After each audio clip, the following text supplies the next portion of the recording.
Yeah, there it is. Hello, everybody. Welcome to the show. Wow, we got quite a show. We got an all-star lineup.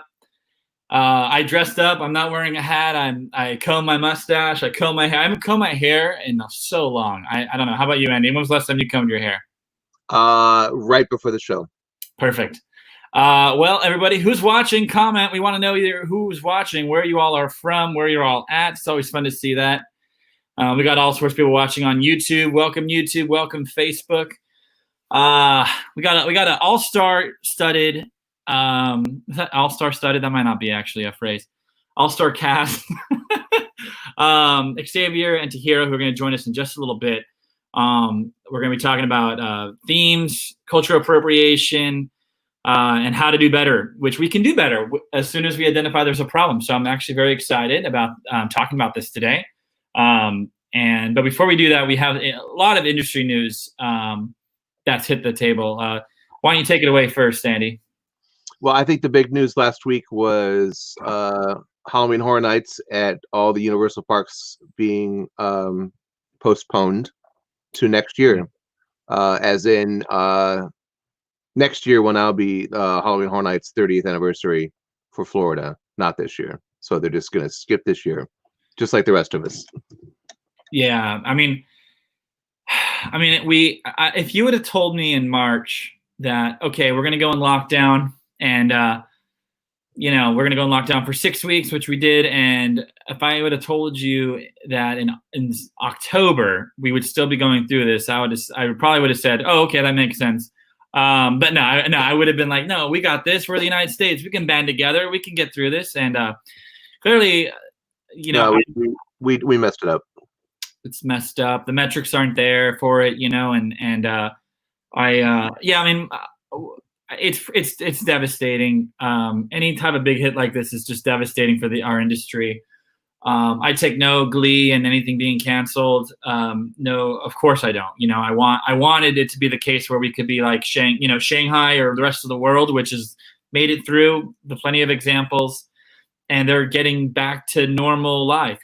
By now I was hoping it'd be like, we can go out, we wear a mask in public, we social distance, but the cases are, 100 a day in the United States, or something small. Obviously, that's not the case, and so this devastating to the vendors, the designers, and I know they talk about how they're working on this all year long. There's thousands of people working year round on Horror Nights, and I'm one of them. I work on shows for the event, and we had just finished a show on Friday when we got the news. Yeah. So that was kind of a bummer. Do you and I don't have any insider knowledge about why, but it's a substantial event for them. It's a lot of revenue, and I just don't think. I think that they knew the pre-sales weren't there. They knew that any sort of modified experience was just going to be too challenging. And speaking of that, we know that demand for the parks right now is very low. Disney World they've opened up their tickets to cast members, so they can use their employees' pass to get into the parks.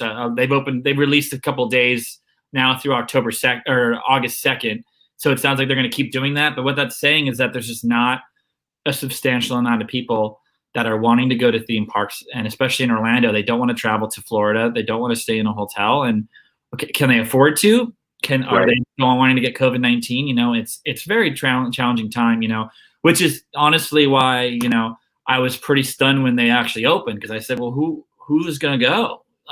If every single person in Orlando went, it still isn't enough to sustain all their hotels and their resorts and all that over a extended period of time. So it's very sad. It's an indicator that they think they can have more capacity, and they've been throttling things with annual pass holders. But I don't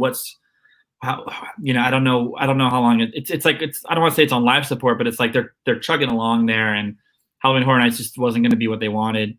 And my money was on that they were going to do like a taste of Halloween Horror Nights, like have some elements. Maybe the park it's not a ticketed event, but they have stuff going on during nighttime.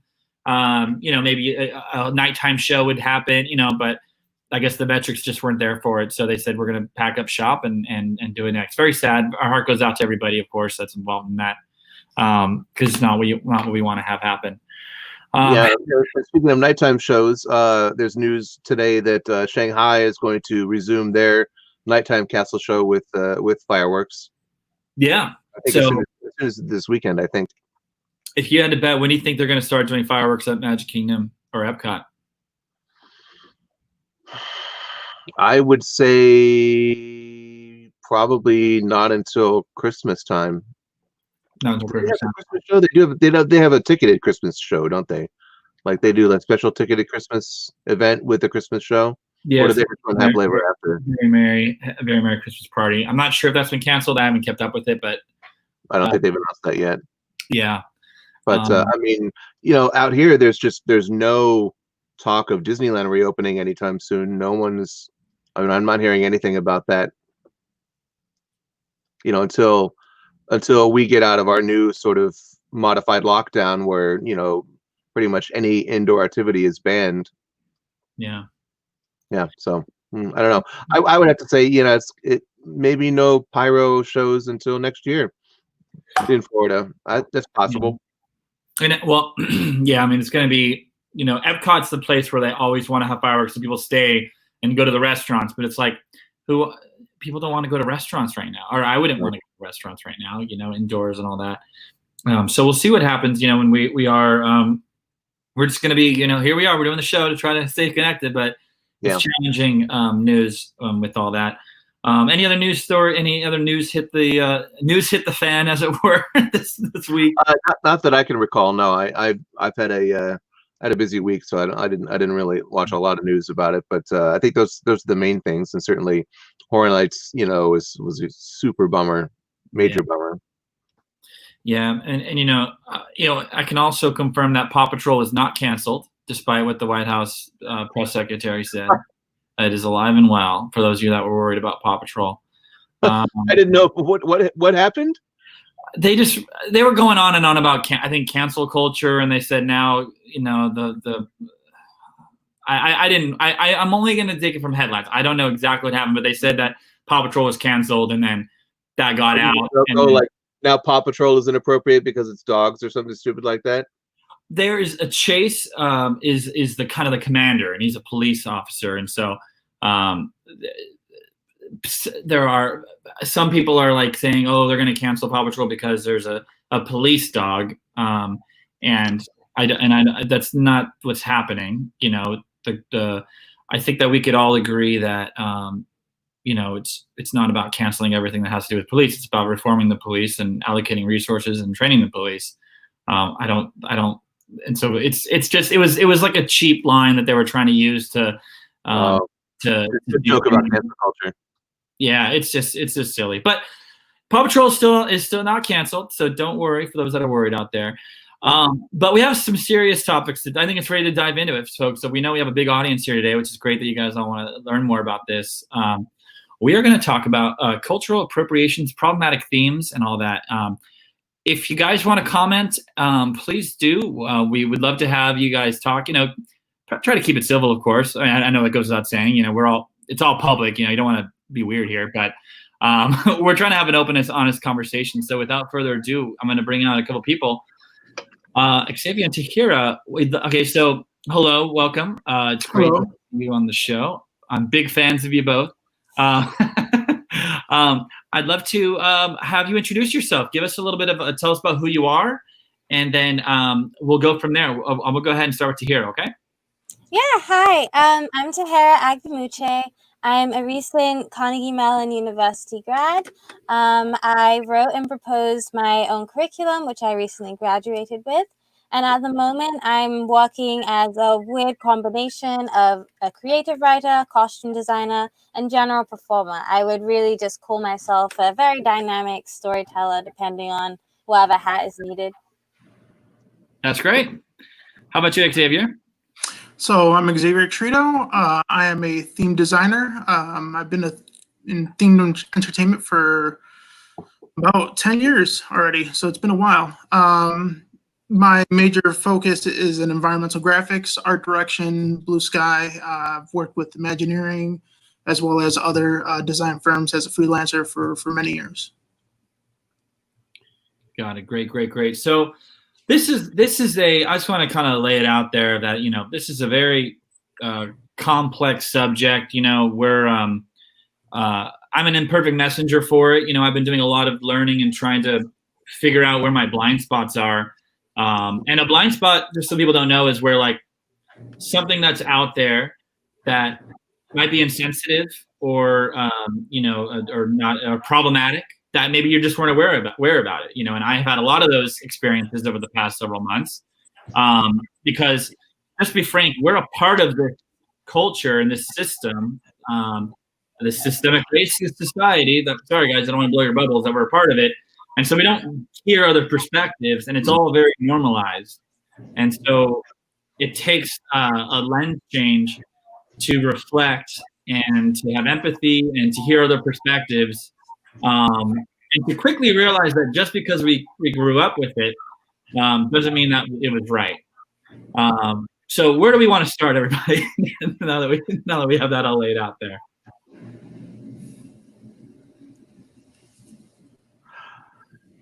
Well, I think I think we should start with what Tahirah was talking about when right before we came on the show. I think that's a really good place to start in terms of diversity in projects from the very beginning. I think that's the smartest and most effective way to combat any kind of problematic cultural appropriations, is to have as many diverse voices in the design and production process as possible. And I know that you have a lot of important and strong feelings about that. I'd love to hear you talk about that. Yeah, Tahirah. Yeah, absolutely. So growing up, theme parks and themed entertainment was just huge for my family.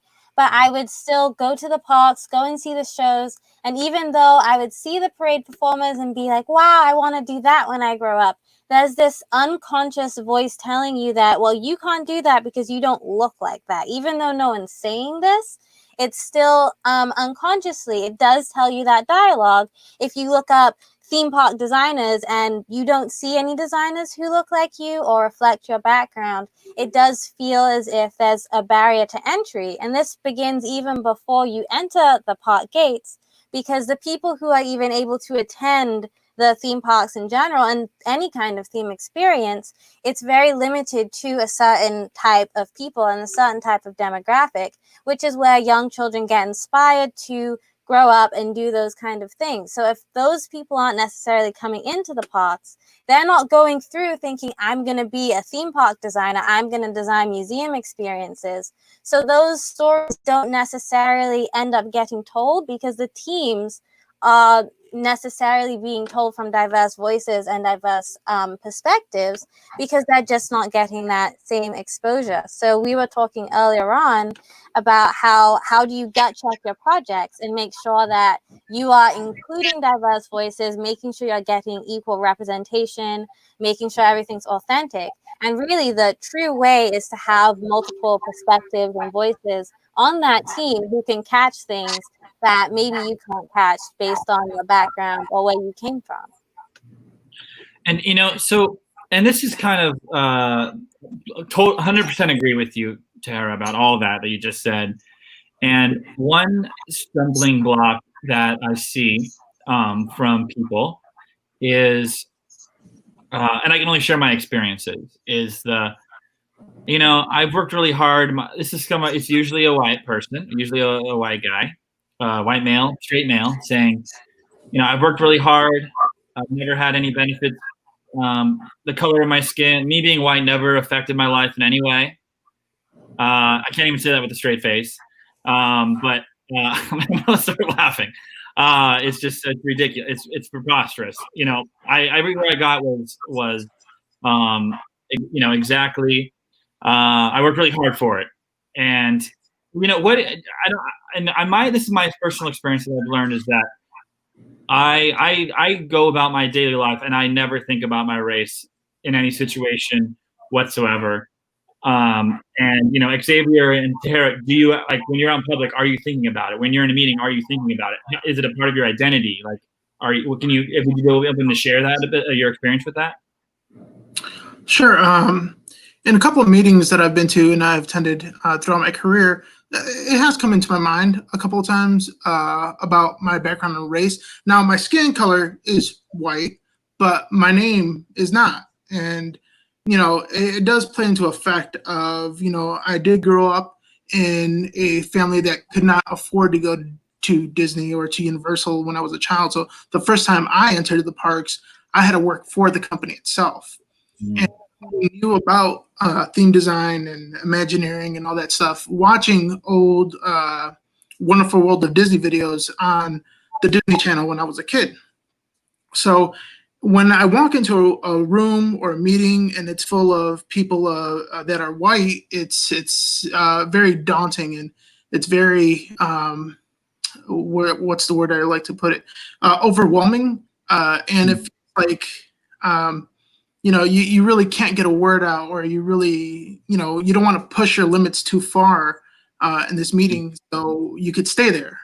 But at the same time, if you're quiet and if you don't, talk, or if you don't raise your voice, you're not going to get hurt. So we as a minority have to find this sort of middle section where we're not pushing too far and we're not, staying a little bit too behind. But at the same time, if we do push too far, it could be the end of our careers.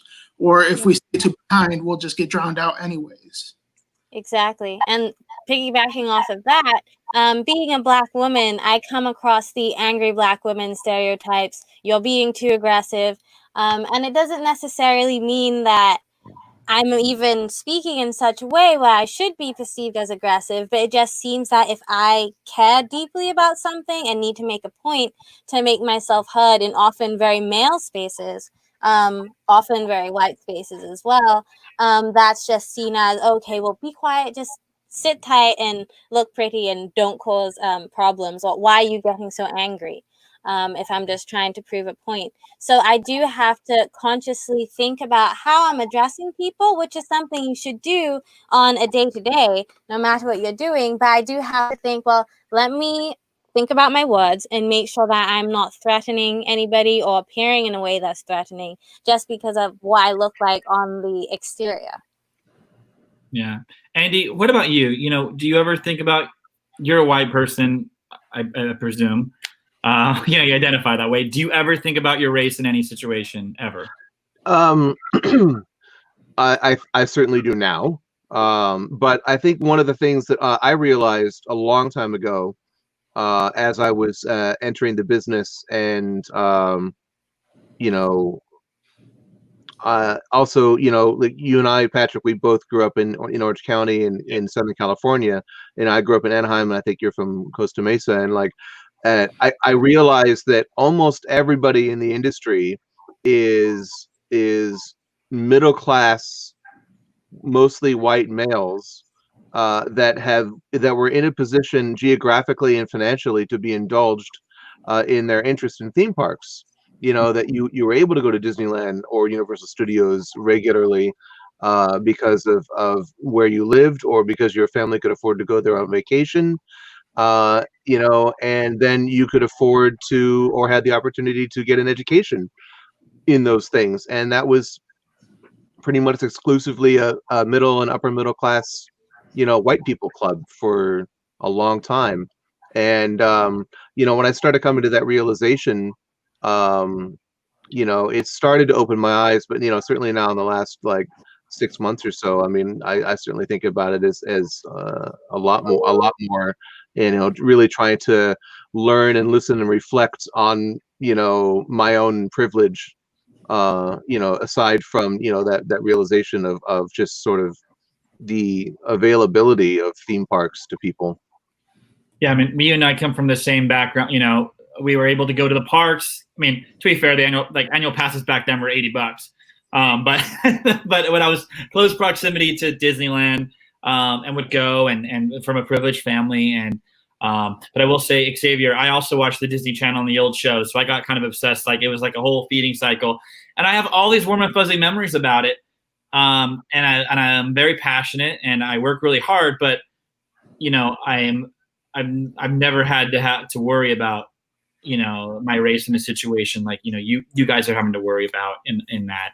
And I've been going on you know, the same journey that Andy has about reflecting on that and definitely awakening my eyes, you know. And it's very unique in Orange County, California. We weren't a bunch of racists. We were just kind of there. We were all colorblind, and like racism was like a thing that happened in the North and the South. Like, just being honest, like it was a Southern thing. Like, we're not racist here in our little bubble, and it's like that is not the reality of the situation at all. Yeah, I mean, at my high school, I could count on there were my high school, Canyon High School, in the 90s, the late 80s, early 90s. Now y'all know how old I am. I could count on one hand the number of black people in my entire school of 4,000 people. Yeah. I mean, there's some Indians, Eastern Indians, and Pakistanis and Persians, and a lot of Asian kids, but almost like no, like, you know, people of color. And you know, so this is like 400 years, so it's really a challenging thing, because when I say, you know, I worked really hard, but I work really hard, but so does somebody who's working 3 jobs at making a minimum wage and tirelessly. We are just placing value on different skill sets that happen to be, and the requirements for the jobs all happen to be set up perfectly in a line that I can fulfill that because I have the background and the experience and was able to go to college and was able to check some boxes. By the way, nobody ever cares about college after you graduate, but no, I'm just kidding.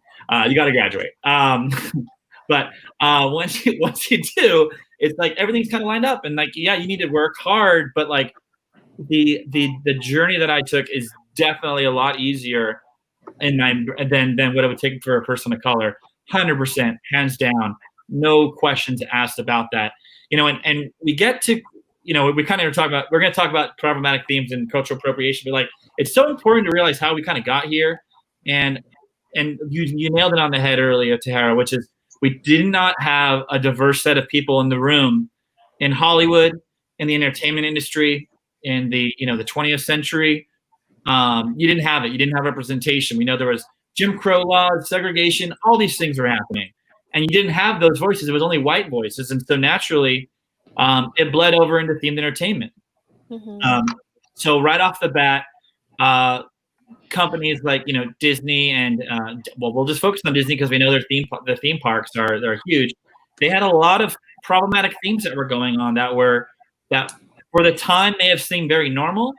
But now looking back, we know that there are a lot of issues with them, and it's hard to confront.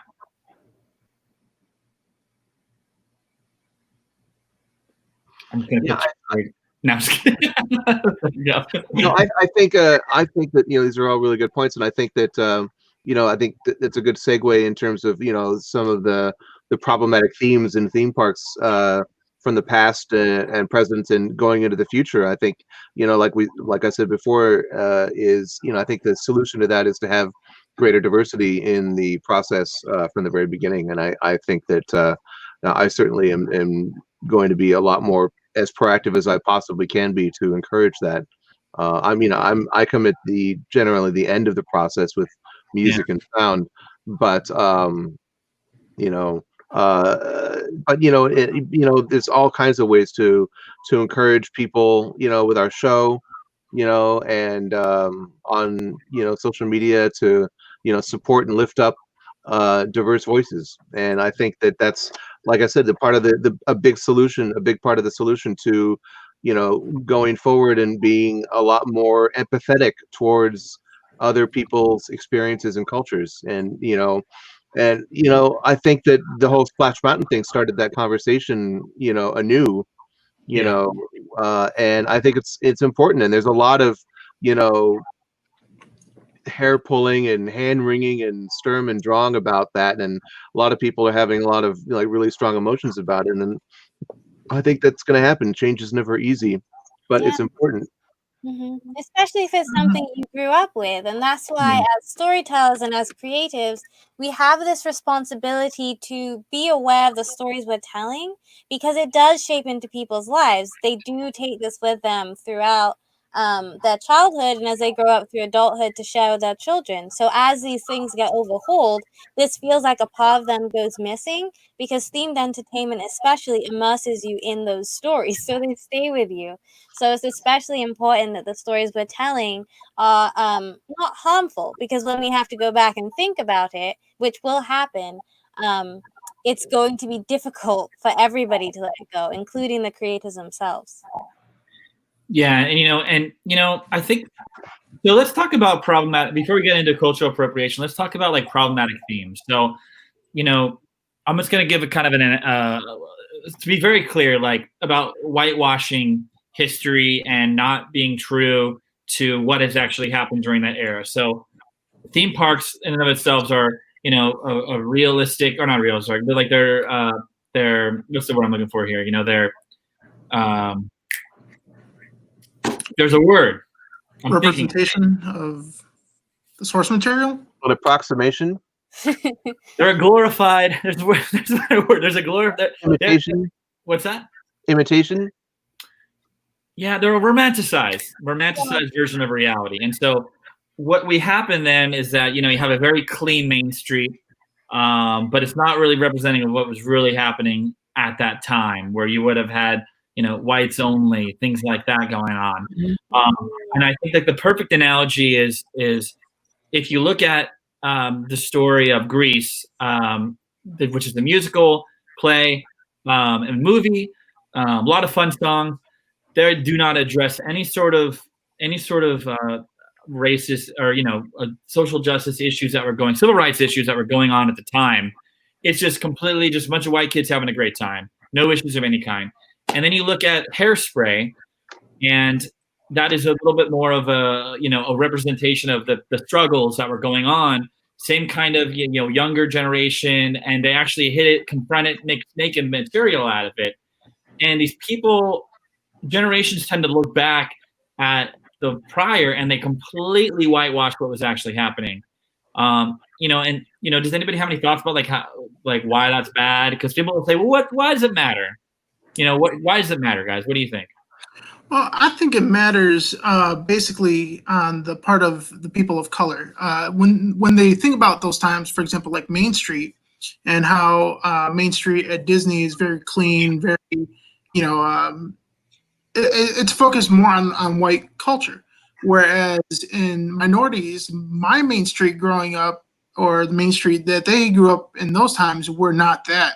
They were a completely different version of Main Street, where you would see everybody at your own culture, because technically, everybody was separated. You had Chinatown, you had Hispanic region, you have white region, and that's where it goes. So to somebody that is white going to Main Street, it's all fun and fantastic and clean. And when I go there, it is fun, fantastic, and clean. Or when an African American go there, yeah, it's clean and stuff. But what they remember is not being allowed to go in.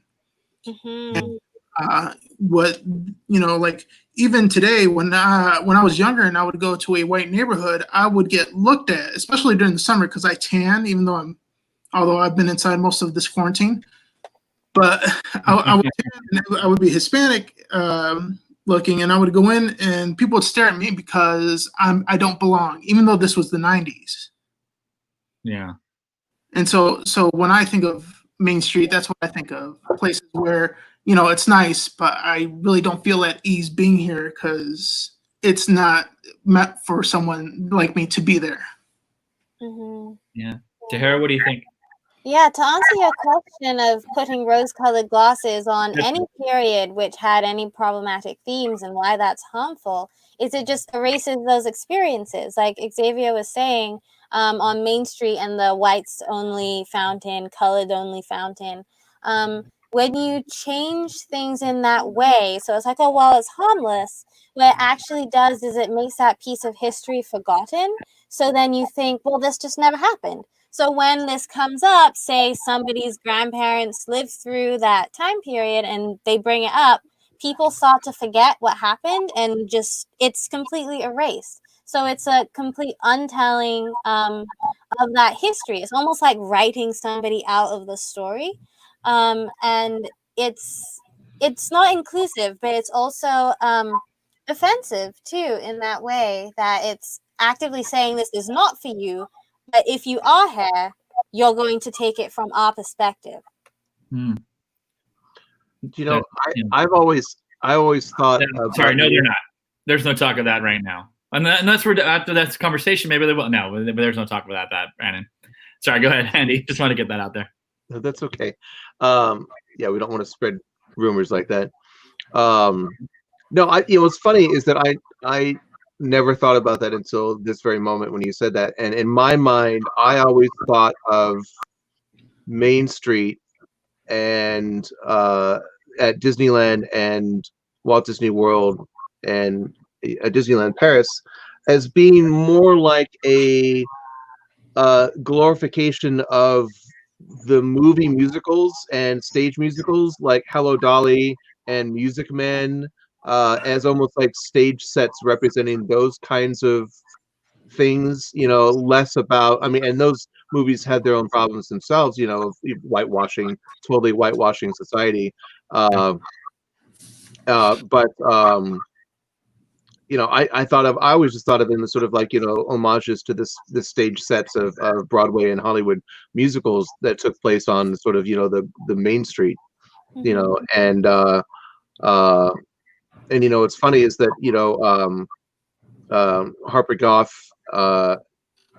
based Main Street on Fort Collins, Colorado, where my father's family is from, and the city hall and everything is like, was familiar to me because I visited there, and so I was just like, well, yeah, it's kind of like that. But yeah, I never thought about it like that. That erases all of that history. But then, like, how can you have a happy theme park experience and yet also teach people about the really ugly parts of American history? Yeah. Disneyland is supposed to be founded out with the hard facts that created America, and it's just like, not really, And it goes both ways too. Like, even if you think about future stories, we're talking about the past now, but if you think about a lot of sci-fi and fantasy films, Harry Potter, Star Trek, if you think about the main characters, they're not of color, and you very rarely see brown and black faces. And if you do, sometimes you might see an alien or so. But what that narrative says is that people of color don't exist in the future. So where did they go? Did they disappear? Did they evaporate? So there's almost this negative erasure as well when you're looking at future stories as well. Yeah, no, it's a good point. It's a great conversation. I think it's, for me, it's like, I think it's exciting, which is to say, we don't have to keep going to the past for themes that are romanticized, whitewashed. Like, we can invent, like, there are a million different things that we can theme parks. We understand where we went, why we understand how we got there, why it happened. And now that we've been made aware of it, I think as designers and experiential, designers, it's a whole world of opportunity of generic themes that can be used, stories that you can tell, and and then it's like, you might have problematic themes that happen in those. There's all sorts of tropes that it can happen, especially with African Americans, Black people, Indigenous people, all that good stuff. There's all these tropes that are in there too, so like, you need to be very careful and have that diverse room that's helping tell stories, so that we don't just fall into, okay, we're going to set this in the future. Except in the future, the perfect future, there's no Black people. Like, what? Like, why? What is that? What are you doing? Why are we doing this? So we have a couple of comments that I want to throw up here, really good ones. Hairspray was still from the white person's point of view. Why not have the same play from Little Lions? Absolutely, that's fantastic. Let's see what we got. Right, we got support on a voice and make POC voices and faces more visible. You guys are offering so much great insights. Of course, thank you. Let's see. There were no Black people on the Jetsons. Yeah, that's weird, right? A little weird. Let's see. no Asian brothers and sisters on anything unless we were dragon ladies and karate people. Yeah, Yep. it's tough. Or more troublingly, railroad or dry clean workers in like the 18th and early 19th and early 20th centuries. And I remember going to Knott's Berry Farm and seeing like the dry cleaner, the cleaners, and it's just like these horrible stereotypes of Asian people and stuff. It's just like I didn't even know what to think about that when I was a kid. It was just like, wow, that's weird. Like none of the Asian people I know are washing clothes or anything like that. And I just sort of like took it as like, wow, I guess that's how it was, and I guess it sort of was, but like the way it was presented was like arguably offensive. So before we move forward, we have a special guest who's following in. So I'm a big fan. I'm like, if somebody the person who's motivated me the most and inspired me the most is Cynthia Sharpe, and I'm just so great. I'm so glad she's here to join this conversation. I'm gonna bring her on. Cynthia Sharpe, everybody. Yeah. Hey y'all. I feel like I should be singing What I Miss. I'm so sorry. As I explained to Patrick, this started at exactly the same time that behind that door, my 17-year-old had his guitar lesson online because of COVID. So it was real loud in here until about 2 minutes ago. Have you watched the show, or do you want us to clue you in a little bit on what you've missed? If you could clue me in, that would be awesome. Sure. We've solved all the problems. We're going to cancel. Yeah, great job. No, we've had a really great discussion about representation in the room being kind of the pitfalls. We've talked about old themes of the past and how we need to move forward. We've talked about kind of the difference between like the way Grease told the 1950s and 60s and the way Hairspray told the story of the 1950s and 60s, where they addressed it and Grease just completely glossed over it. We have idealized and romanticized depictions in theme parks and in stories of the past. And Tahirah made this amazing point about, like, if you don't address what was happening, you are erasing history. You are Tahirah, please say it again, because I want everyone who's just joining to watch, because I'm going to butcher it. Okay, well, just in short, it's basically that when you decide not to tell a story and put on rose-colored glasses, you're erasing those experiences from history, and even if not intentionally saying you don't matter, that's what it says. And it says the future generations and anybody who looks back in that time to see what was that like, it tells a very specific story. So we all have to be conscious that if we are reaching back into the past or into the future, what are you saying? Because as we were talking about earlier, in a lot of futuristic sci-fi films, you don't see people of color. And that unconsciously says, well, what happened? Did they evaporate? Did they just disappear? So being aware of what underlying story tones are you telling by glossing those experiences over and excluding them. That's why, Miles, that's absolutely right. And that's part of why I was so delighted to see how Disney was framing Miles from Tomorrowland, because it was not an all-white family that they were envisioning in the future, in a show aimed at young children, which is phenomenal, because those kids have to not only see themselves in a potential future, but they need to see kids who don't look like them in that potential future. Otherwise, they grow up to think this is not a space for my peers of color. Absolutely. Mm-hmm. So we haven't really talked about cultural appropriation yet. We've been talking about problematic themes. We saved it for you. We have a great set of diverse perspectives on here, and a lot of great example. But if we could maybe talk about, you wrote an article, op-ed as well, and it was eye-opening for me. It really changed my perspective on it. It opened a lot, and I was like, oh, okay, it was amazing, and it takes a lot of courage to call out your own industry that we're relying on to keep us employed, right? But it takes a lot of courage. Would you be able to, for those that maybe haven't heard of this article, would you be willing to just kind of talk about it a little bit? Like what led you to write it? Maybe starting with that other article you wrote, would you be willing to talk about that too? Yeah. So Dave Cobb and I wrote an article back when Disney did the rework on Pirates of the Caribbean to reframe the ride auction scene, where there are literally women being sold into sexual slavery on a theme park ride. Super awesome. And there's the very iconic, give us the red one. We wants the redhead and the red pirate, and Disney reworked that scene so that there is no longer an auction of humans in a theme park ride. And without reservation or hesitation, Dave and I are like, this is a great thing. We've been wanting this for a while. This is a highly problematic scene. And when we wrote the article, I straight up said to a couple of colleagues at ThinkWell, like, looking on down the road, when Disney finally does a reskin of Splash Mountain, this is the article we look back at and go, okay, it's time to write part 2. And sure enough, Disney made the decision to rework Splash Mountain entirely and themed to a current property, which means more merch that you can sell. Let's be honest, there is capitalism at play here. But very importantly, remove a ride which is absolutely rooted in racism.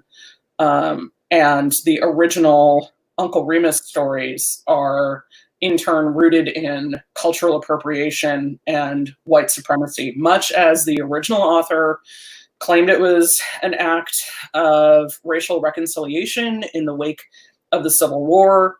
He appropriated the stories and amalgamated them from a variety of formerly enslaved people who he interviewed and mimicked their speech patterns to create Uncle Remus. And that's taking somebody else's culture.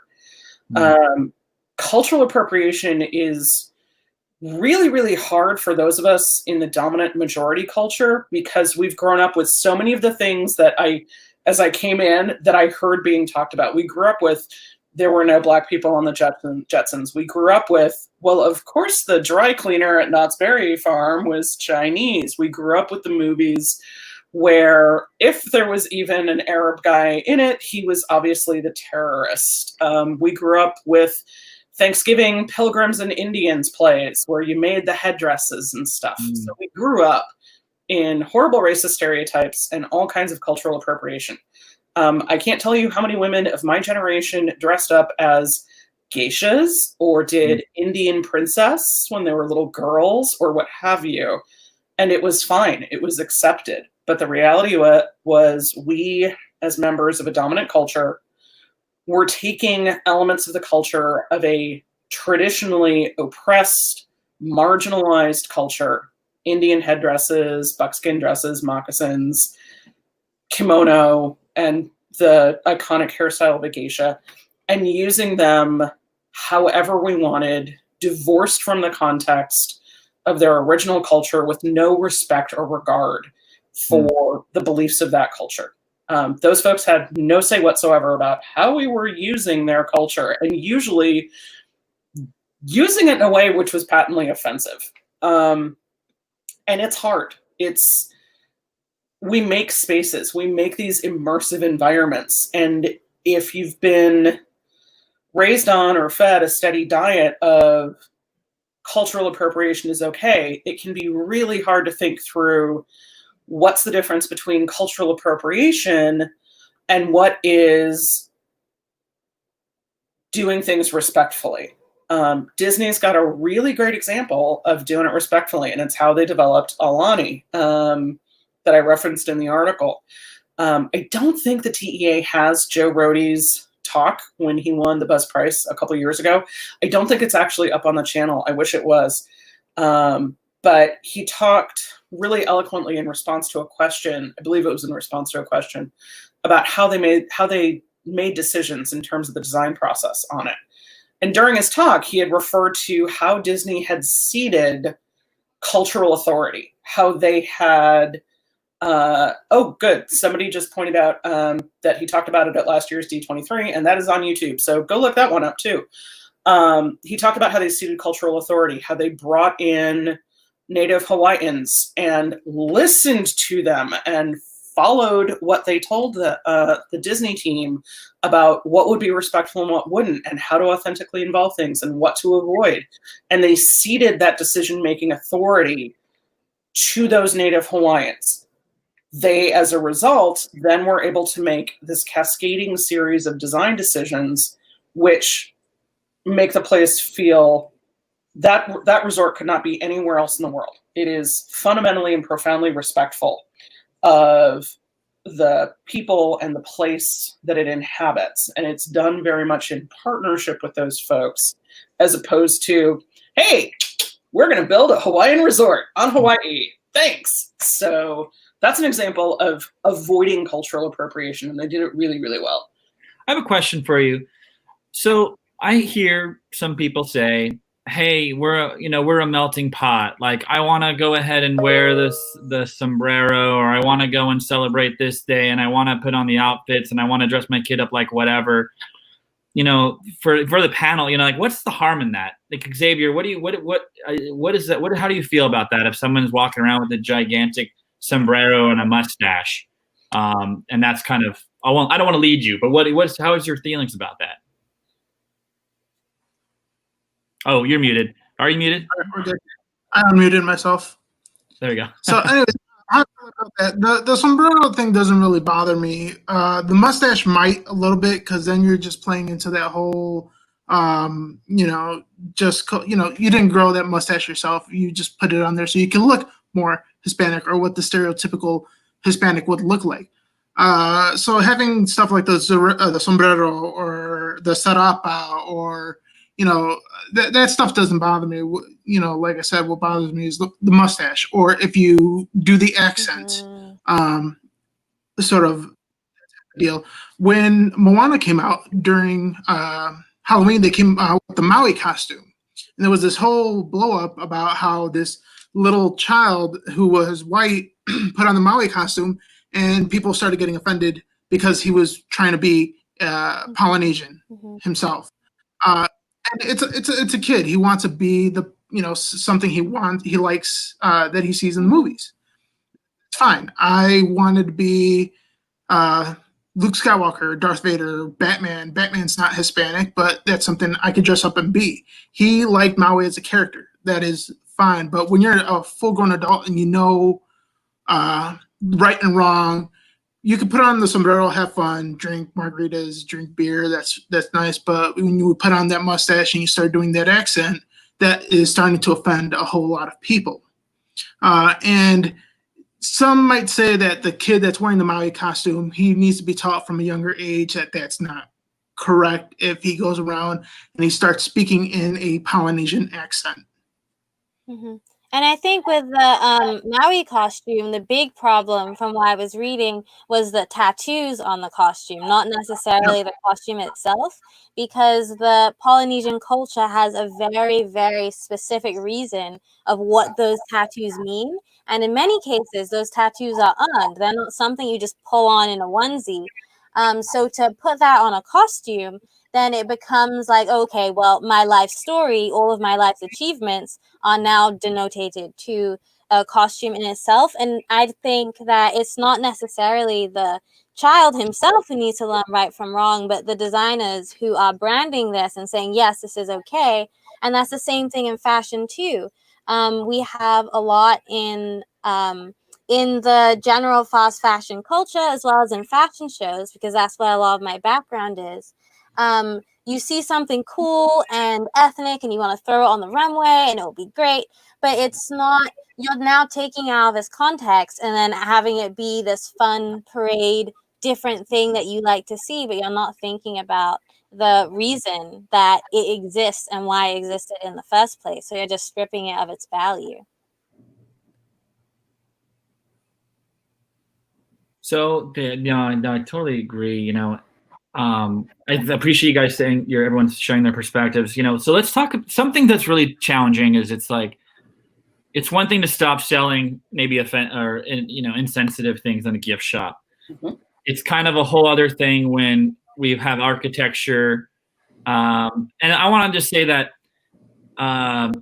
we're all designers here, and we understand that everyone answers to somebody, and so we're not here to attack people or try to belittle people who did something in the past. Like, we're trying to bring awareness to it.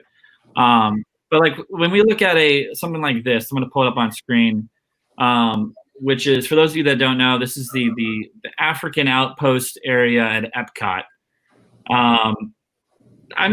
This is they didn't get their own country.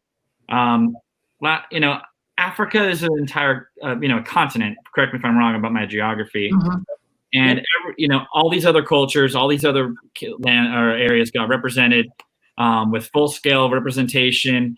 In some cases, they were designed by the people that were from it. Sometimes they weren't. Sometimes it was a romanticized version of it. Sometimes it was a greatest hits. It's all over the map. But this pops up, and it's still there today. And when you compare this area, which is, Cynthia, you wrote this in your article. I'm not trying to steal your thunder, but it's drums. We got the merchandise in here is drums. You have some soccer balls. I guess there was a soccer tournament that happened in there, the FIFA World Cup. What's happening here? Cynthia, do you want to comment? There's a long story and history at Epcot that we don't have time to get into. And this is actually a great example of sometimes you make a stopgap decision to fill a need. Hey, we need to have a place where people can get a little shade and sell some beverages. And this thing is eventually, someday we're going to put this other thing here, but let's just slap something in there. And then it persists for years and years and years. And it's not a priority to undo. This is a great example of that kind of, the fallout of that kind of decision-making process. It's bad. At first glance, it is nowhere near as toe-curlingly awful as Splash Mountain, but I'm going to back up a step. When I lived in Florida, the town I lived in was across the river from the KKK for Central Florida. And as a Jewish kid, I knew exactly who had it in for me. There was no artifice there. I knew who wanted to beat the shit out of me on the playground. And then I moved north of Chicago when I was 13 to the very wealthy, fairly white suburbs. And the anti-Semitism was just as prevalent there, but it was a really different kind of anti-Semitism. It was a really subtle and hidden anti-Semitism. And it was very different. And Splash Mountain is like the punch you in the face level of racism and problematicness. And this is the insidious, where what does it say to a kid or a family or some adult friends who are romping around Epcot for a day doing drink around the world, if it's a group of adults probably, that everybody else gets the beautiful pavilion, and this is what Africa gets. What does that say? And Morocco was a late ad. And I cannot tell you the number of times I've been at Epcot and overhear somebody misidentifying what continent Morocco is on. But what are we communicating to people that this is what Africa gets? And that's insidious. And it is problematic, just like Splash Mountain is problematic. It's just problematic in a different way. So then we can sorry, let me pull everybody up on the screen. Then we have something like Animal Kingdom, which I think we would all agree is a pretty successful, authentic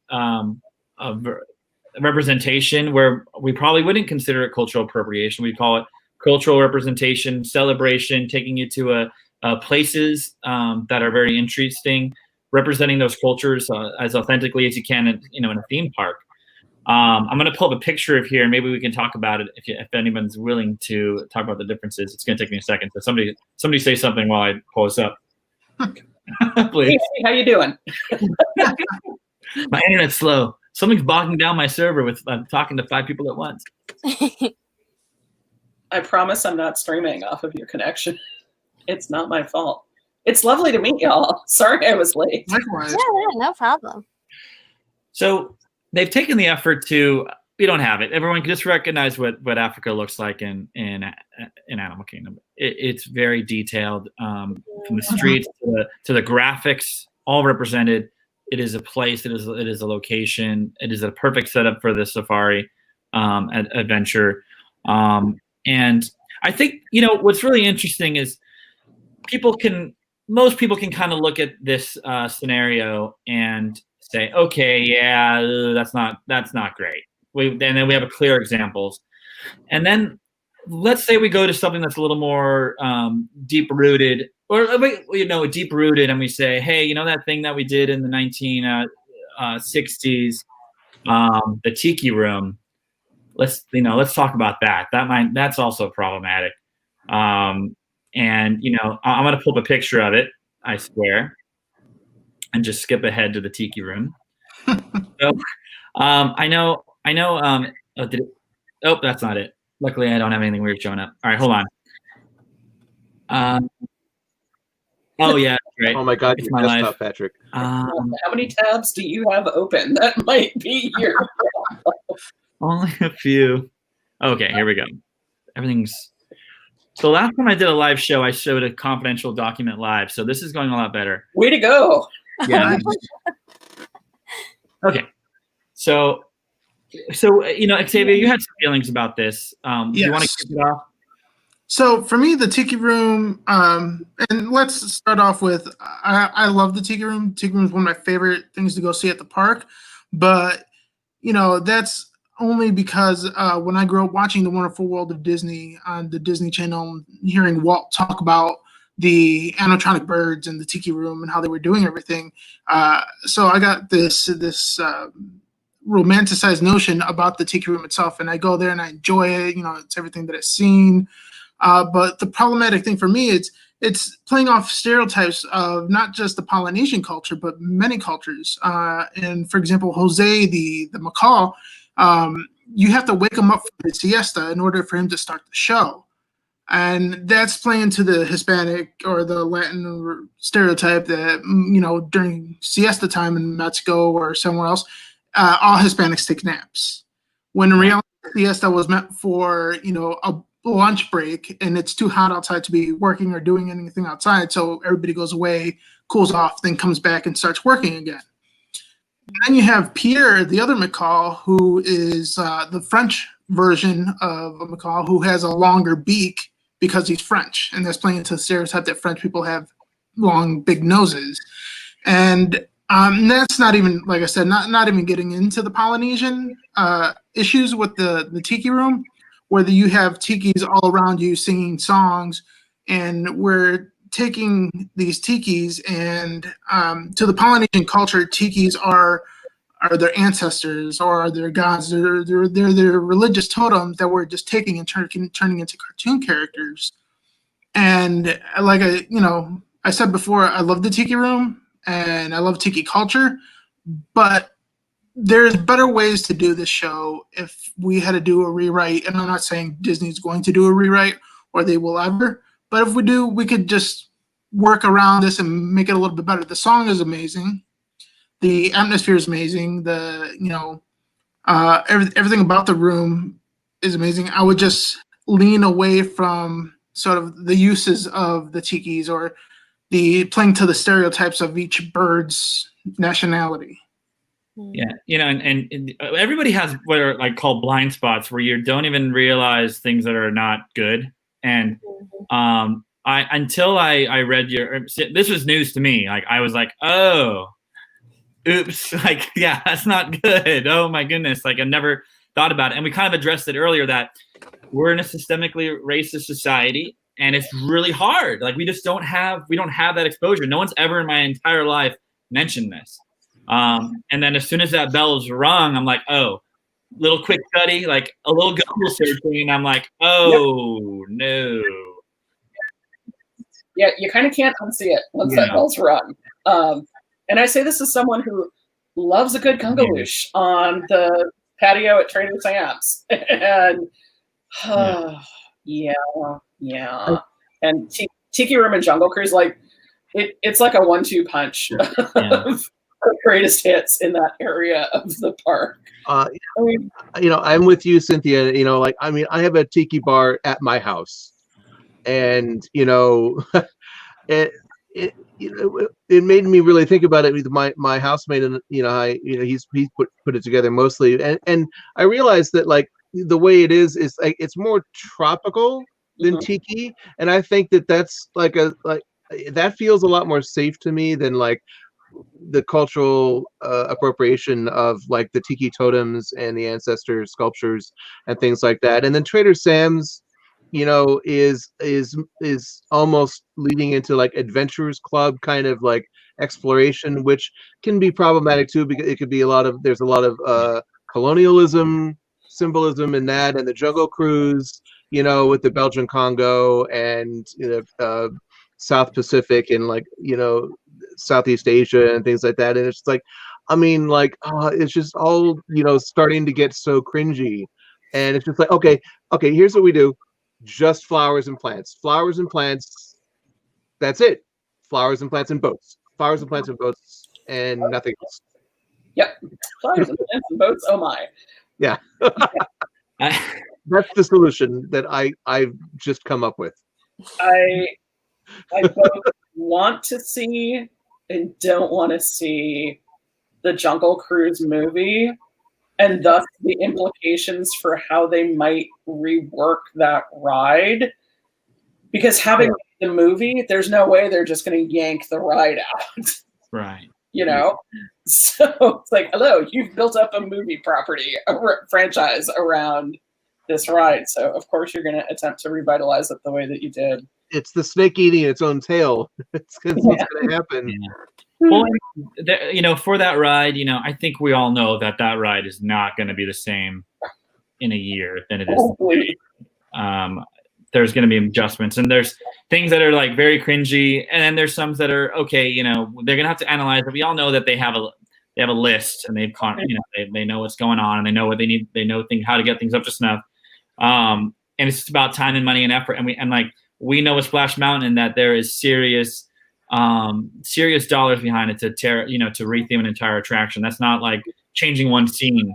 With the Tiki thing, it's like I said, I've never thought of it before, and Cynthia, I did a lot of Googling. You know about this history a lot more, but it completely comes off of colonialization.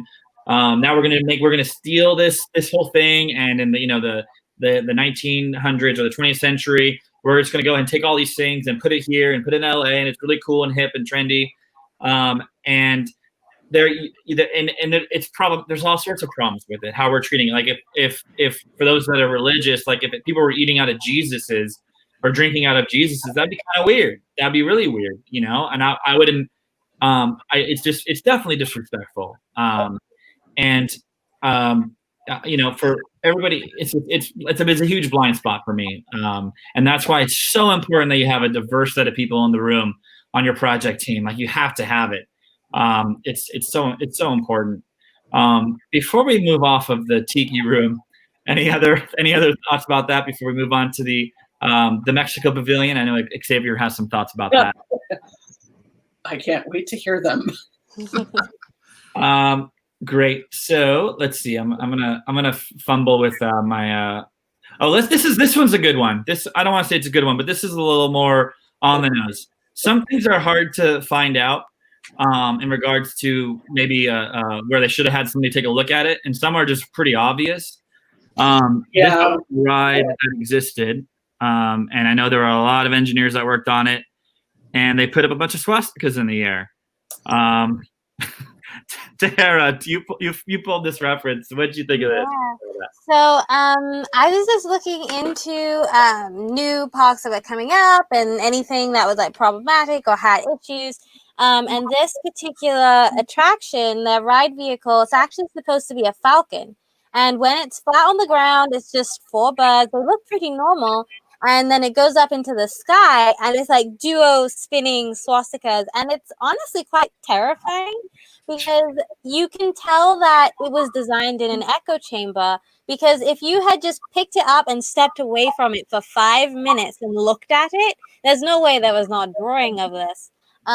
Or handed it off to somebody, you probably would have realized. So it wasn't until it was up and installed in the park when guests were looking up at it, they were like, oh no, this is a problem. So it's amazing how if we work in an echo chamber as creatives and we don't step back from our work for a minute, how things like this can happen and end up costing you a significant amount of money and revenue to shut it down, stop it, rework it. It's just a lot of extra work, which could have maybe been avoided just by a little bit of consideration and looking back a little bit. It's really unfortunate. Yeah. I can't tell you how many people texted me that photo when that story broke, because they were like, you gotta see this. I was like, I don't need to see it 100 times, but you're right. This is really bad. And somebody should have looked at this in model form and gone, no. And it's not even, it would have been fine if they were parallel to the ground, because then at least it's not so obvious, but it's the tallest attraction in that park. So it's almost like their new weenie, which they didn't intend to have. So significance of your intentions is really, really, really important. I'll say. So we, Xavier, we've spoken before, and you were talking about your experience in we had a little thread going talking about the article that Cynthia had, and you talked about your experience with the Mexico Pavilion at Epcot. I'm going to pull up some images, and if you wanted to share your thoughts about that, we'd love to hear them. So growing up, I am Mexican. My family is from Mexico. We spent a lot of time in Mexico. Sometimes up to 3 months during the summers when schools let out into break. And unlike other Mexican Americans in this country, I have lived that life, even if it was a short amount of time, in the actual country itself. Studying the ruins, studying how people view theirs, being in the culture on its own. And the Mexico Pavilion, it looks great. I have no issues with the architecture. What I do have issues with is the ride itself. And now the Grand Fiesta Tour featuring Los Tres Caballeros is based off the original source material of Los Tres Caballeros that was done, I believe, back in the early 60s, maybe? I'm not sure. But what it is, it's Donald, Pancho, and Jose chasing after Donald, who is then chasing after a woman, which is a completely different issue that still needs to be taken care of. But it's depicting sort of Hispanic society, Latinos, in a light of we're just womanizers. And so I believe that what we are supposed to be doing, or what Mexico is supposed to do, or at least hopefully Imagineering, is that they will one day go back in there and rework the attraction so it could be more educational to Mexican culture and Mexican society. They have the architecture, they have the statues, they have the animatronics and the costumes, and that's all fine. I have no offense to any of that. What I do have offense to is that you really don't leave that place learning about the culture itself, just leaving that place knowing what the culture looks like. And the fact that Hispanic people are just chasing women and being womanizing the whole time. Mm-hmm.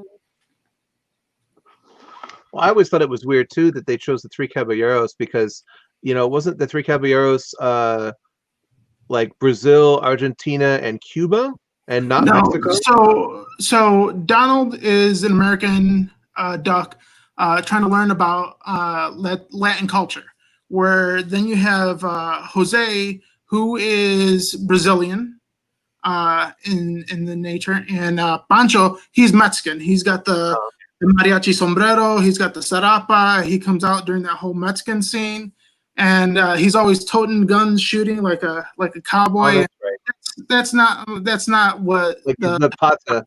culture is. So, and then there's lying issues in that. So, for me, when it comes to getting things from the source material and then turning it into attraction, you have to look at the source material before making the attraction and saying, is that right? It's what they did at the time, but is it right to bring that source material into that attraction again? So now we have two issues. We have the source material issue, and now we have the attraction issue. Mm-hmm. And I'm old enough that I remember that attraction before it had that overlay. Yeah, me too. That was, yeah. I mean, and you know, what one thing that's interesting is you know, you were saying, we were talking earlier about you when you walked in, it just felt like it wasn't designed by Latinos. Was that true, or how do you? What was your thought?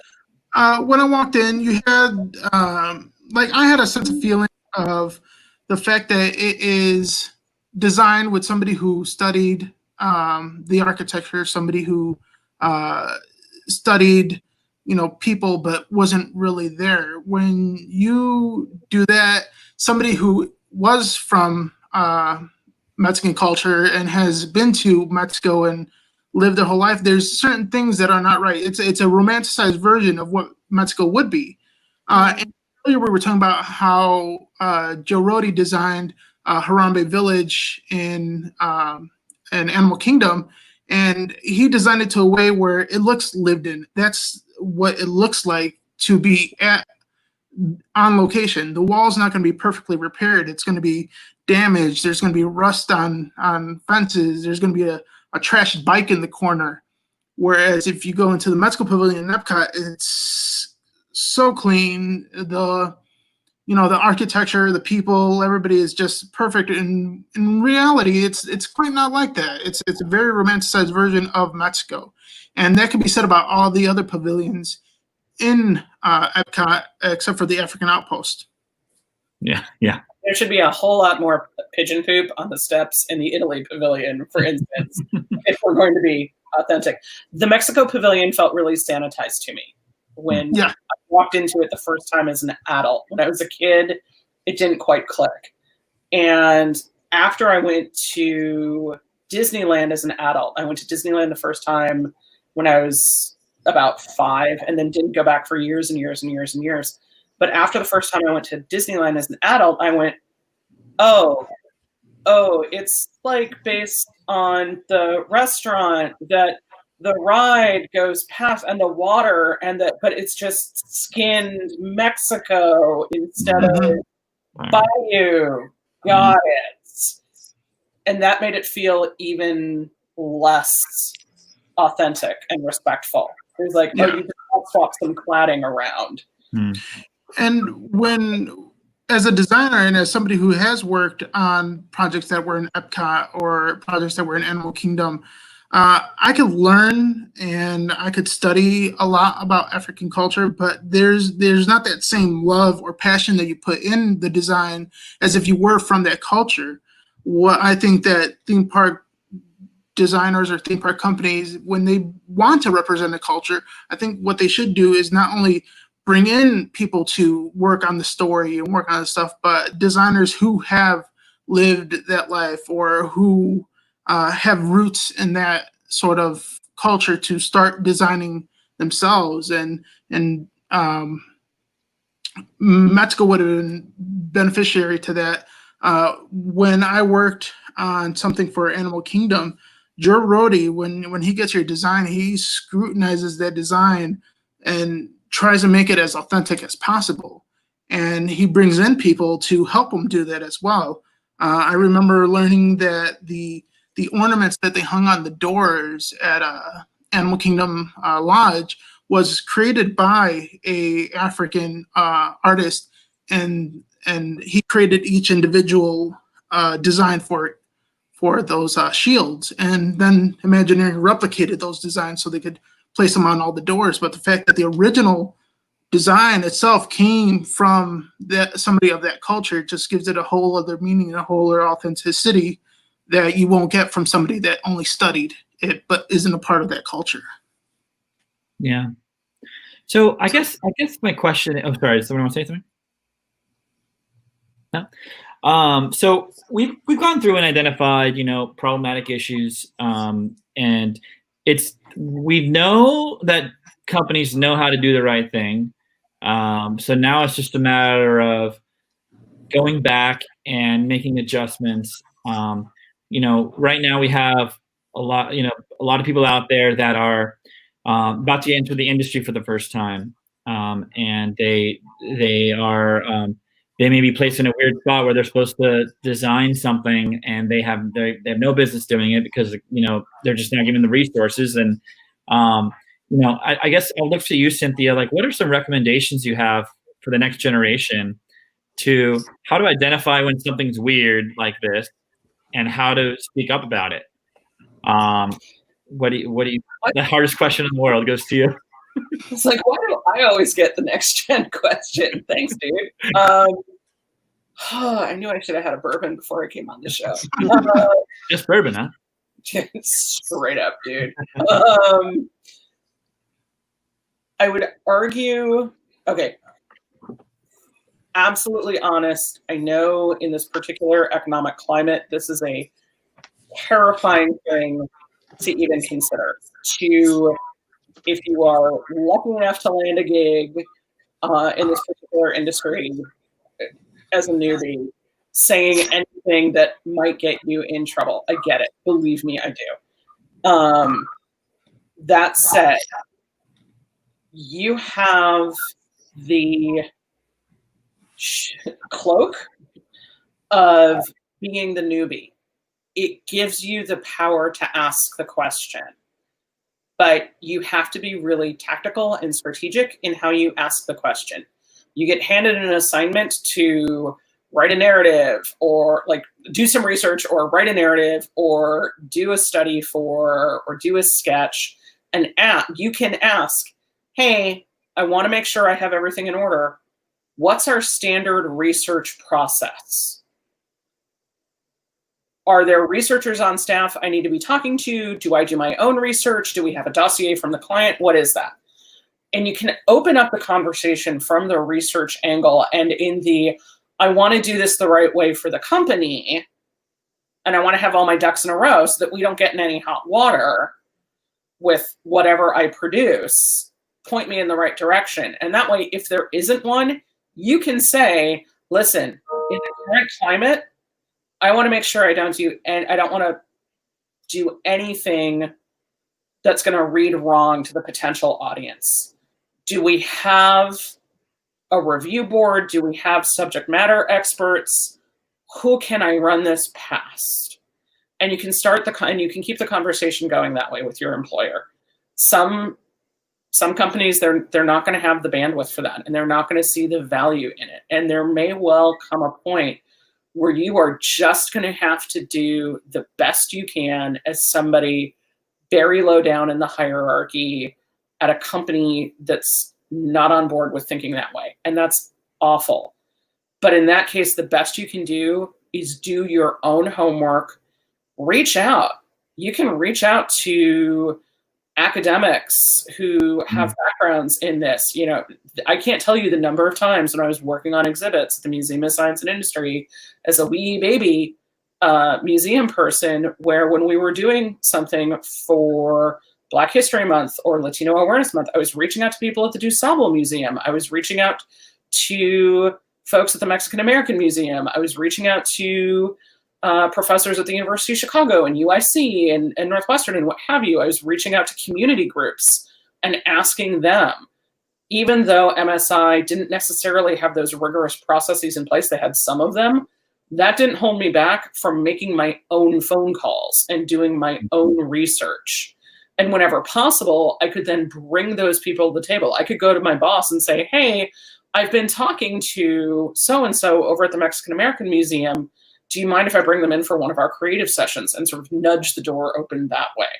When you're really low down in the hierarchy and you're fairly new, playing that card of wanting to do it right, how do we conduct the research process, want to cover our butts, current climate, and spending the time on your own if you can, if your institution isn't supportive, that's actually really pretty good. And that's much more awareness than we have typically shown as an industry. 20, 30 years ago, it was like, okay, off to do my assignment. Thanks. And there you go. And sorry, Andy is back. So, I've been a part of a lot of creative meetings and discussions, and usually when you point things out, people are like, "Oh, yeah, that's probably not what we." And I do that, or I'll just say, "Hey, why can we have more to Can this not just be a bunch of white guys talking about this? Can we get?" I've done that. It's hard, and even at any level, it's hard to do that. But I do it, and I've never had a. I've never had it's been like, oh yeah, you're right. Maybe it's because I work for a progressive company, but just encourage people to think of like, I've told my boss that, hey, you can't say that someone's off the reservation anymore. There's a lot of, I've had to say that, and it's like very kind conversation, and it's hard because it is so in our society. And so I don't blame people. But the thing is like, once something's been pointed out, the first thing that you see is defensiveness, which is, it's understandable. And you can only do so many laps around the block with people until they're going to either have empathy and understand the situation, or, you kind of have to just buckle up and figure out surrounding yourself with people that do. I'm not sure, Cynthia, or Andy, go ahead.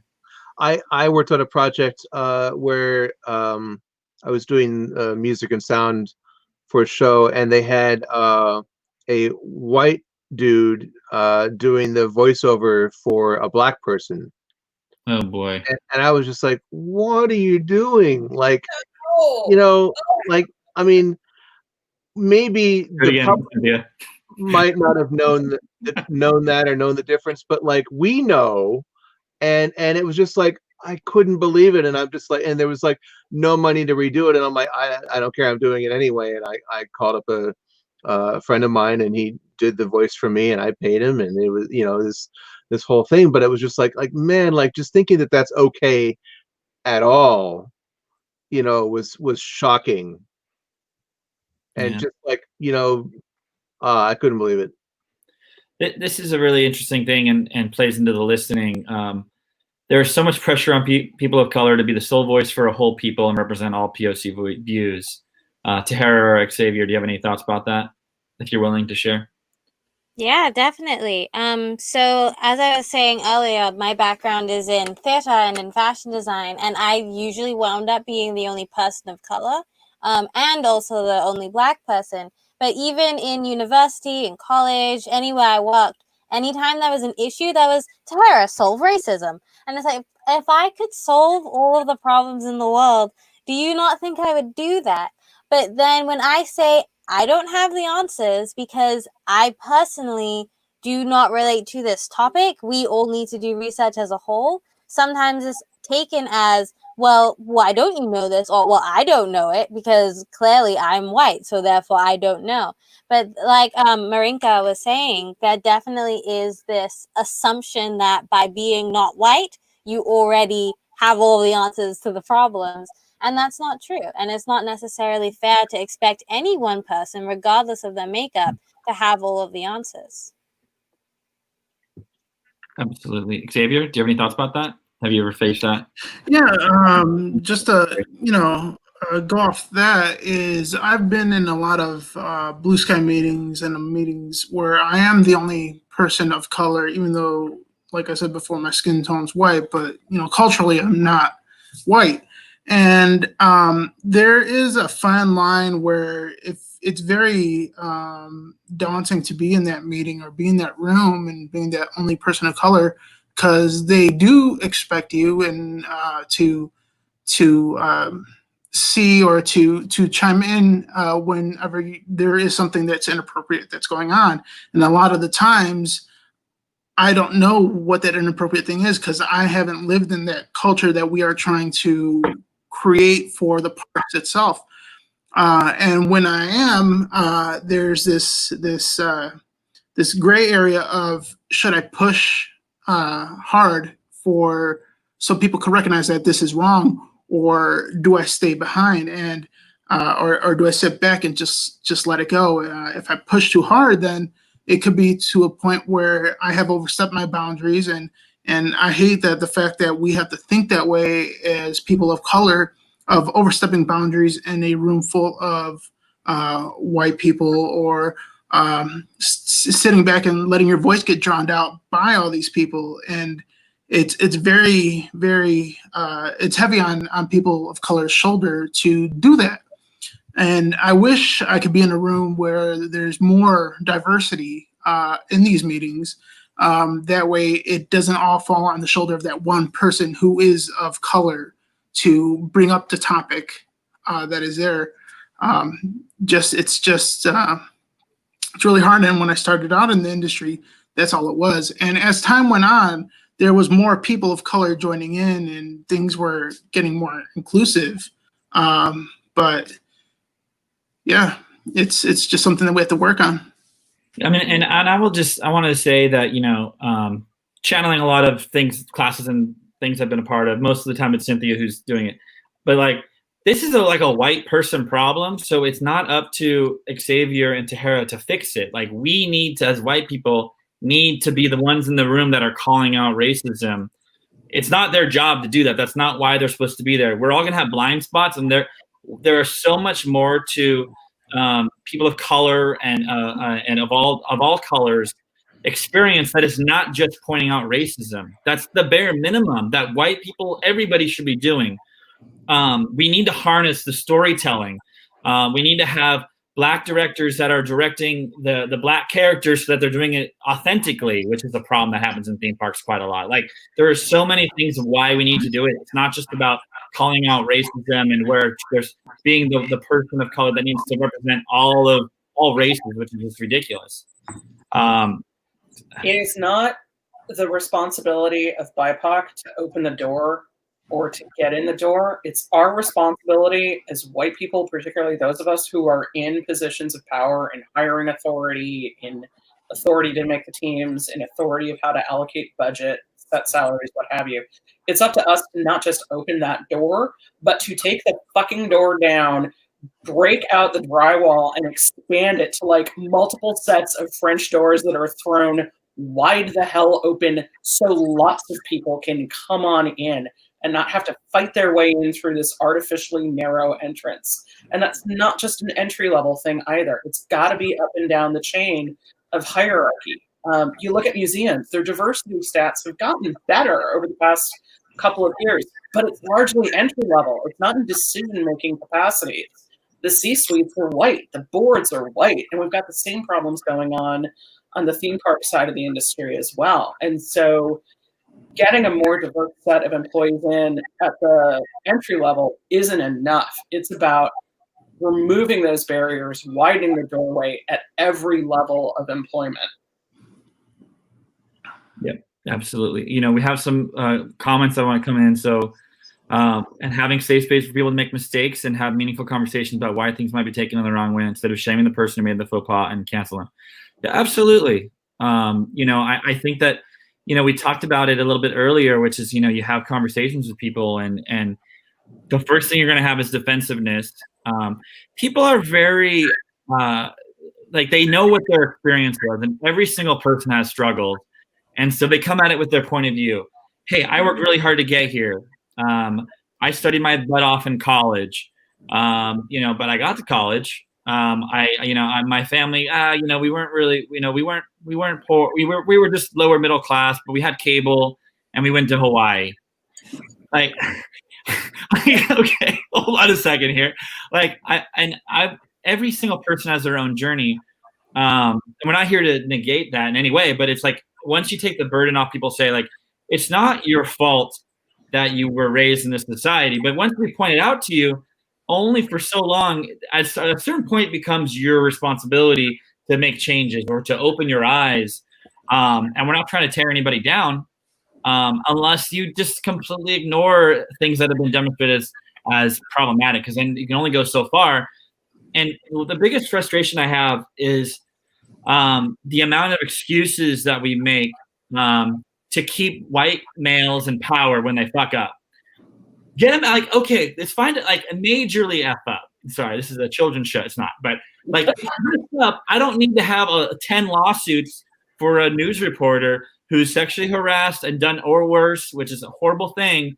We got plenty of people on the planet that are not doing horrible things. Like, it's possible to be a person in power and not abuse that power. And so it's like, get out of here, guys. Get out. I would trade, one white person, male in power, who's a dick, who's screwing people over, who's not creating, fostering a safe environment for BIPOC and young people. I'd rather get that person out and have 5 other people that at the lower ground to top it.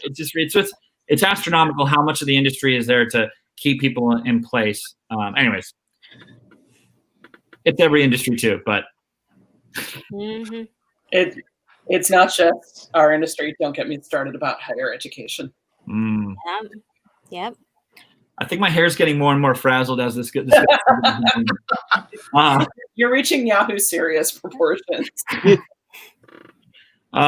So maybe we've been doing this for a long time. It's been a great discussion. I'd love to maybe just go around the room. We have people watching that are engaged in this. If there's one parting thought, I'd love to hear. I'm not going to go last because last time I went last, I just ruined the flow. RJ was on and he made a great point, and then I just messed it up. So how about this? Andy, you go first, then I'll go second, and then we'll go Cynthia, and then Xavier, and then Tahirah. How does that sound?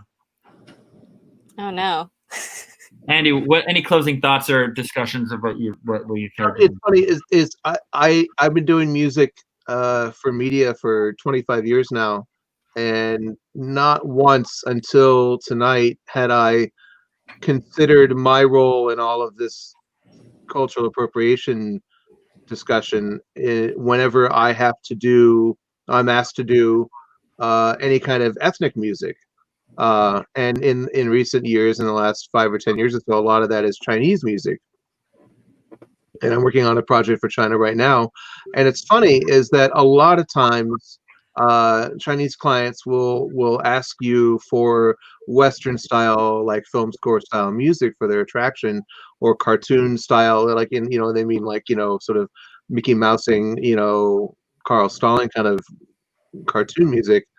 And then it always ends up they want something more closer to home and more culturally acceptable to them, like, more sort of Chinese influenced music. And like, not once was I ever uncomfortable doing that. I'll go and give me a lot of examples, and I'll go and I've listened to a lot of music and I understand how Chinese music works and, all that kind of stuff. But like, until now, I hadn't thought about like, wow, maybe I shouldn't be doing that. I don't know. Yeah, it's giving me great pause. Yeah, it cuts deep.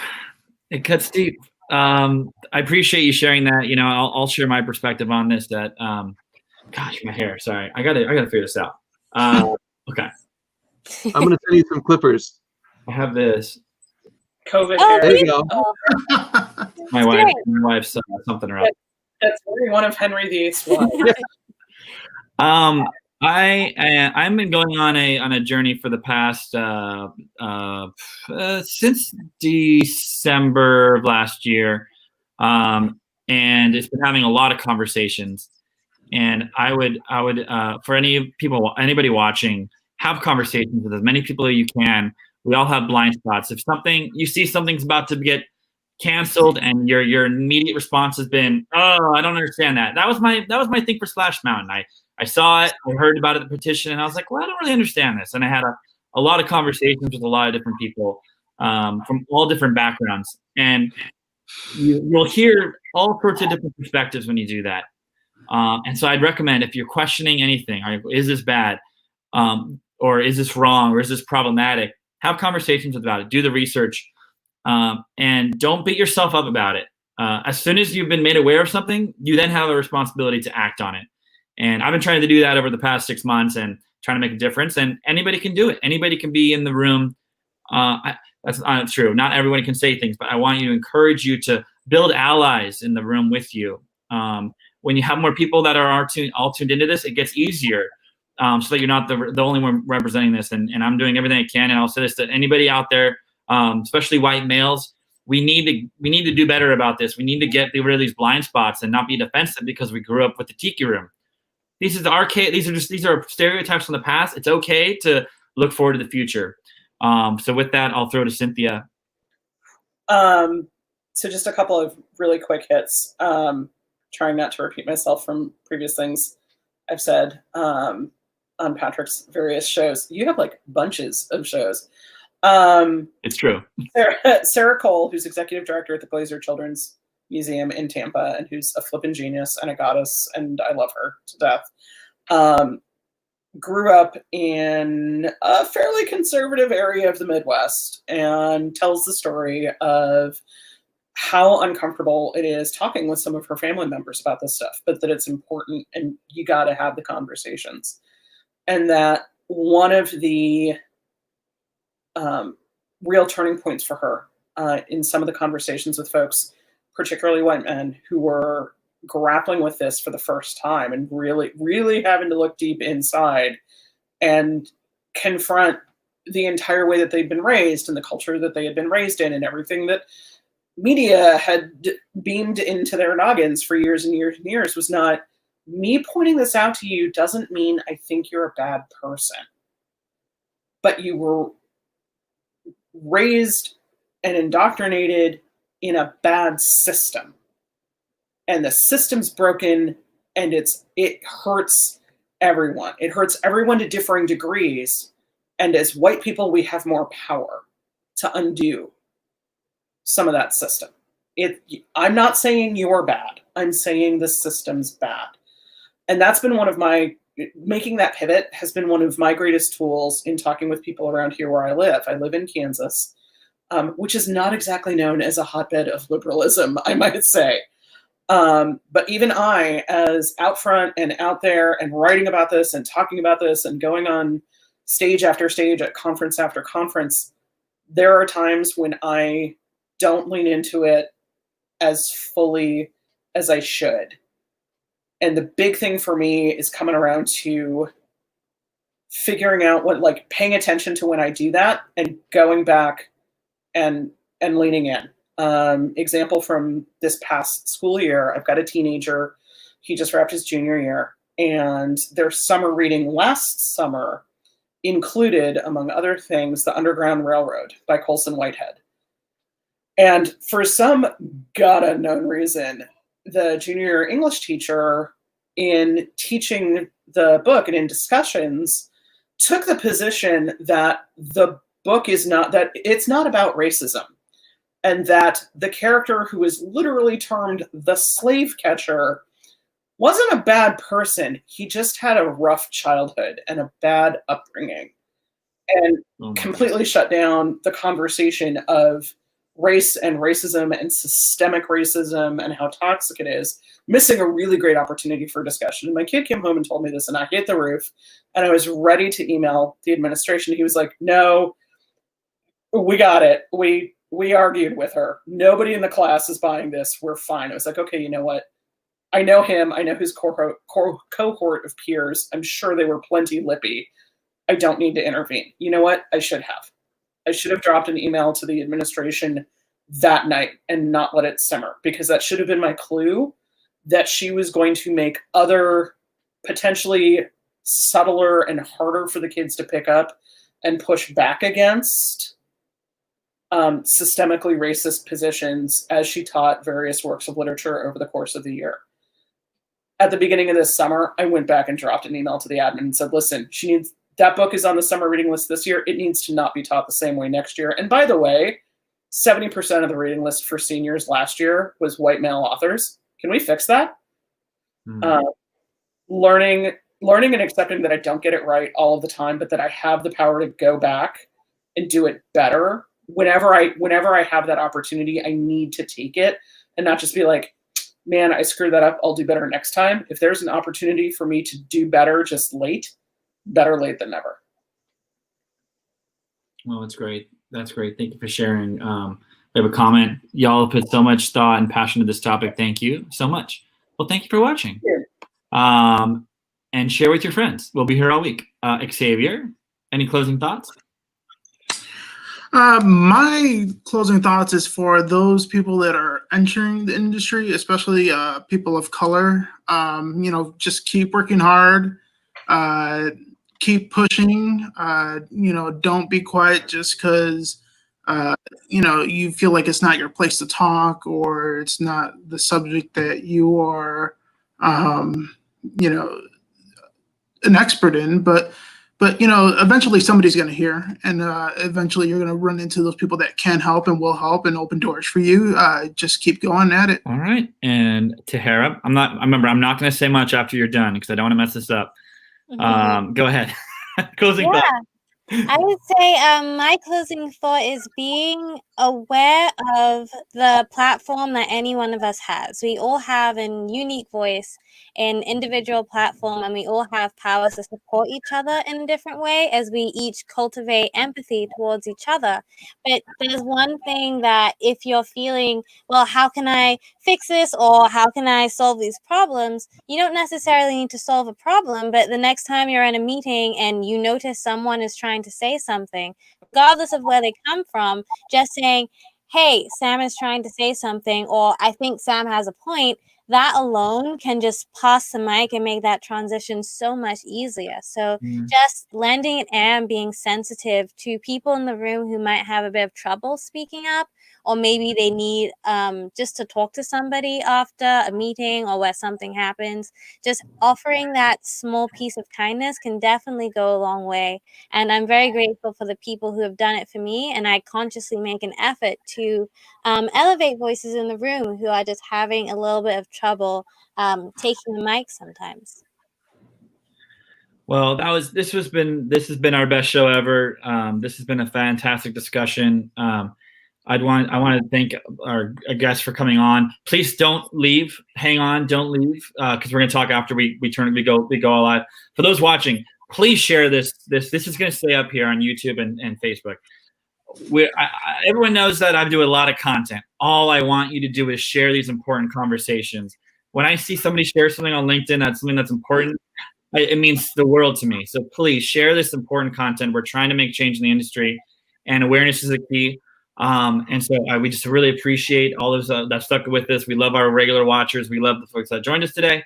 If you are a BIPOC, there is an organization. We've had RJ Temple on this show previously. We've also had him on the other show I do, the About to Graduate College with Cynthia, who has the Creative Foundation. Go ahead and Google that. There are a lot of resources available. And he's kicking butt out there. He was that first discussion I had in December that kind of changed my whole trajectory. Then I saw Cynthia's online content from SATE, and then I've just been I've been just like doing everything I can to help with this. So major thanks to everybody. And Andy, any other thoughts before we close the show? Oh, it's definitely been our best show ever, and thanks to our very special guests. And really appreciate all of your thoughtful insights and patience with us. Absolutely. Well, for now, everybody, we'll be back next week. This is hard to top, but we'll see what we can do. Maybe we'll just juggle the entire time. Bye for now, everybody.